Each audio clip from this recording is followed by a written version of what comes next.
Waalaikumsalam warahmatullahi taala wabarakatuh. Magandang tanghali din po, sir.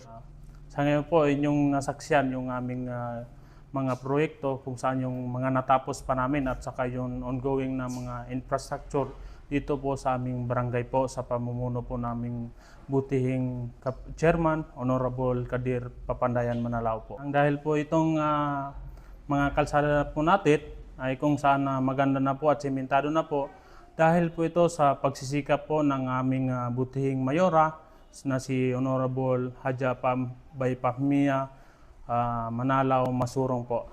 Yes po, ngayon po abala po yung karamihan po, buong Buldon po, yung mga barangay official po at saka yung mga line agencies po ng municipality po ng Buldon po dahil sa nalalapit po na 10 sa Duratan Festival at saka sa founding anniversary po ng munisipyo ng Buldon po. So, sa ngayon po ay kami po ay naka-focus po doon sa sa basketball liga ng barangay po. Kasi po una-una po para po kumbaga po at least man lang may panalo or makilala po yung aming barangay na kung saan unti-unti po itong nag-i-improve po. Hindi po sa larangan ng infra, kundi sa mga sports po na kung saan kami po ay nakikisa sa Duratan Festival. Nandyan po yung basketball league at saka yung mga boat po ng mga barangay po. Sa ngayon po, puspusan po talaga yung aming ginagawang pagsasayos ng aming mga boat. Kasi dyan po yung culture, dyan po yung puso ng mga kung saan ang iranon po ay makikita dyan yung mga sinaunang kagamitan po, hindi lang po sa mga antique, kundi po sa mga pagkain po na native po dito po yan sa aming munisipyo po. Opo, dito alhamdulillah po dito po sa Barangay Karim. Stable naman po yung peace and order po dito. Wala naman pong nagaganap na hindi natin inaasahan. So sana lang ito po ay magtuloy-tuloy na tahimik po yung ating barangay po. Dito po sa aming barangay, wala pa naman akong nababalitaan po na may mga naganap na kriminalidad dito sa amin. So, masisiguro ko po, inshallah, na ito na po yung magtuloy-tuloy na wala pong kriminalidad na nagaganap dito po sa aming barangay po. Wala na po. Sa isa po na ma-declare namin yung aming barangay na inshallah, drug cleared po kasi wala na pong mga drug user dito dahil maigpit po namin pinapatupad na walang pumapasok dito na droga sa aming barangay po. Dito po sa aming barangay, nandyan, dalawa po yung aming, tatlo po yung aming elementary school dito. Nandyan po yung una-una, yung aming eskwelahan dito sa baba, yung Karim Elementary School. Pangalawa po yung sa Bagyangin Elementary School. Pangatlo po yung aming Dimagalin Elementary School po.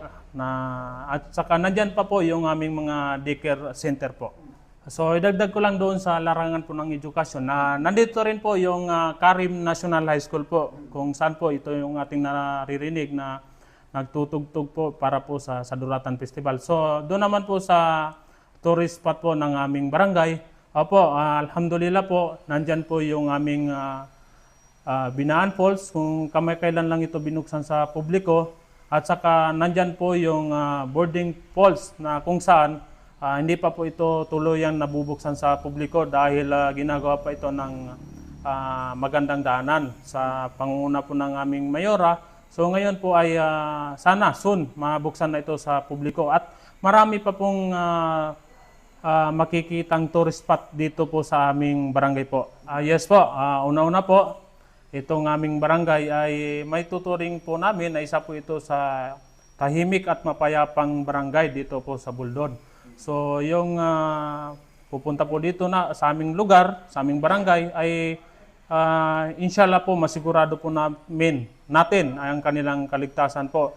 Nandyan naman po yung ating kapulisan, yung Marine Battalion Landing Team 2 na sila po yung naatasan dito sa aming munisipyo po. Inshallah po, alhamdulillah po. Una-una po, nanawagan mo muna ako sa aming mga kabarangay na sana po tuloy-tuloy na po itong ating kapayapaan, itong pag-unlad po ng ating barangay. Sana po magtulungan po tayo. Makiisa po tayo sa programa po ng gobyerno, hindi lang po sa amin sa barangay level, kundi po sa munisipyo hanggang sa ano pa man po ang may paglilingkod po ng aming barangay po.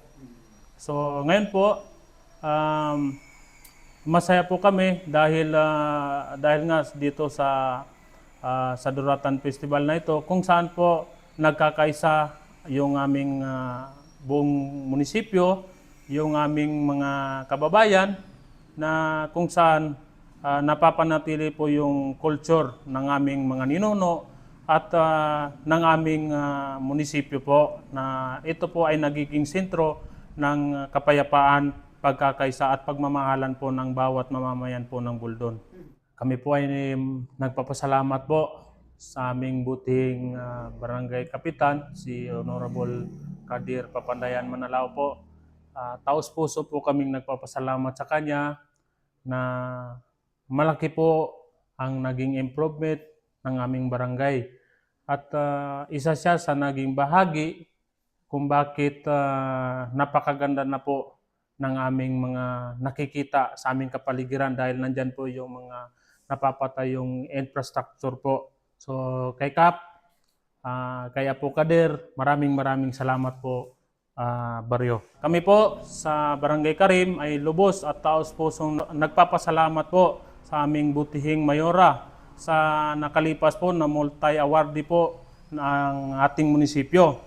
Ganun pa man po, kami po ay nakikisa sa ano pa mang mga programa nyo na dito sa aming Buldon. Maraming salamat po sa inyo mayora sa mga inyong improvement dito sa aming dito sa ating munisipyo at saka sa inyo pong Vice Mayor si Honorable Abulais Manalao po na isa rin po siyang dating mayor at siya po yung nagpasimuno po ng mga Rido settlement po dito sa aming bayan po kung saan tahimik po inshallah ang munisipyo po ng Buldon po.